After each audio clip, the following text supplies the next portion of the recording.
สบายดีพี่น้องปองป่ายทุกทั่วสารทิศพี่น้องเอ๋ยคอยสิมารีวิวสวนผักสวนยาคอยเด้อมังหุงนี่กะดกพี่น้องเอ๋ยมังหุงนี่กะดกโพนี่หน่วยซุกก็มีหน่วยซุกก็มีสวนครัวหลังเฮือนครัวข่อยนี่แล้วเสียหญ้าบ่ทันได้แล้วซ้ำหอมเปรย์นี่ใบยาวหอมเปรย์นี่นะผักสีใบเลื่อยเพิ่นเอิ้นผักสีใบเลื่อยพี่น้องใบยาวนานเดียวนี่ล่ะเนี่ยบางดินฟ้าข่อยบรรยากาศลมตอนแรงวันนี้ข่อยเสียหญ้ามาถั่วกำลังงามเลยมาถั่วข่อยนี่อีกบ่นานบ่โดนก็สิได้กินแล้วเด้อนี่กำลังงามเลยมาถั่วข่อยก็บ่ร้ายดอกกำลังเท้าเครือเท้าข้างงามเลยคันบ่เป็นเพี้ยเป็นหยังกันเท่านี้ก็เหลือกินแล้วพี่น้องเอ้ยเท่านี้ซ้ำกินนะ สิได้ขายพุ่นแล้วบ่คนเดียวกินนะ1เหงา2 4 5 6 7 8 9 10เหงาพี่น้องเอ้ยงามกำลังงามเลยคอยทมเหงาไปเอาฝุ่นมาใส่เนาะฝุ่นขี้งัวใส่กระต้มเหงานี่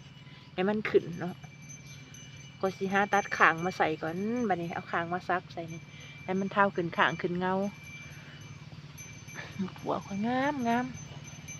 ล้มวันนี้ล้มตอนแรงวันนี้ล้มเถินเลย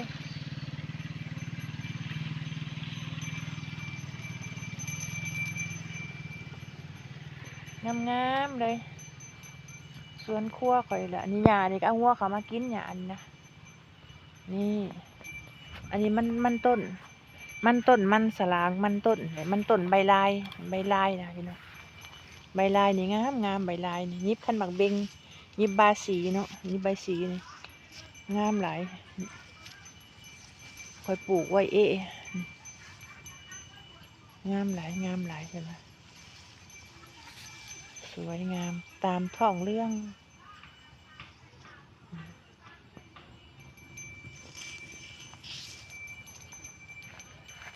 คอยสีหาตัดข้างหมักถั่วนี่มาใส่ข้างหมักถั่วคอย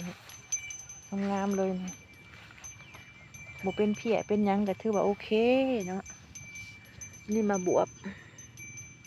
น้องบวบหอมเด้อนี่เด้อพี่น้องมังบวบหอมกำลังเท้าเยอะเท้าใหญ่เลยปลูกพอได้กินพอได้ย่างเราออกฮัดกายให้น้ำเงินน้ำซานใบงอเป็นยังเป็นใบงอเบิ่งมีเพี้ยบ่ใบงอเขาโอ้นะก็เสียหญ้าออกเอาฝุ่นทมเหงาขึ้นนี่ก็บ่ร้ายดอกก็พอได้เก็บตำก็มันสิหมากให้ข่อย หมากให้กับใครเนี้ยพี่น้องเลยปลูกไว้ดีกว่าอยู่ละล่ะเนาะมาหนีกับในอันนั้นสลัดข่อย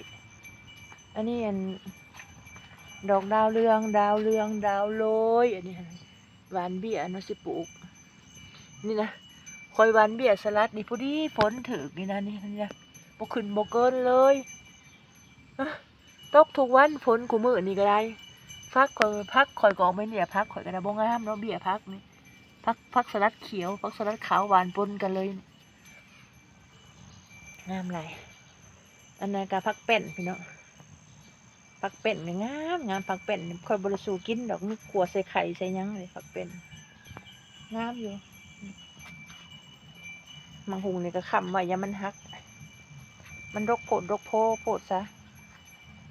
ธรรมชาติบ้านข่อยธรรมชาติบ้านนอกบ้านนาพี่ก็ได้อยู่ได้กินเห็ดก็ได้ดีกว่าอยู่ละพี่น้องเว้ยเห็ดไปทำไป งามงามนี่มักถั่วค่อยนะว่าแล้วว่าอีกก็งามเลยสิเท้าขึ้นข้างขึ้นเครือเลยเด้อสวยจังเลยสวยจังเลยมักแตงข่อยกระปุก2-3เหงาบ่วิดแมงขี้ไห่เนาะบ่วิดฝนแห้งโพด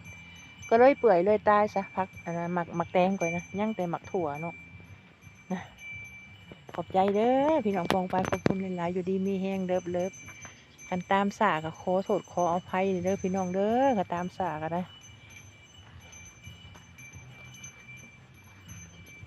อันนี้หันอันนะพักตำนินเนี่ยนี่พี่น้องพักตำนินนี่งามงามในใบมันพักตำนินนี่หมากมันนี่แกงเป็นบ่เนาะพี่น้องหมากมันนี่นะแกงเป็นบ่ลวกกินกับแซ่บบ่เขาบ่เคยกินหมากมันจักเถื่อเนาะแซ่บอยู่บ่เอาไปลวกไปพัดนี่แซ่บบ่เนาะหมากตำนินนะนี่มันอ่อนเลยเขาบ่เคยกินจักเถื่อเคยกินแต่ใบแต่ยอดมันเนาะงามถึกฝนนี่ลงท้ายด้วยตำนินเด้อพี่น้องเอ้ยบรรยากาศยามมื้อแลงหายชมสวยๆงามๆสวยๆงามๆตอนแลงบายบายเลิฟพี่น้องปองปายเลิฟจ้า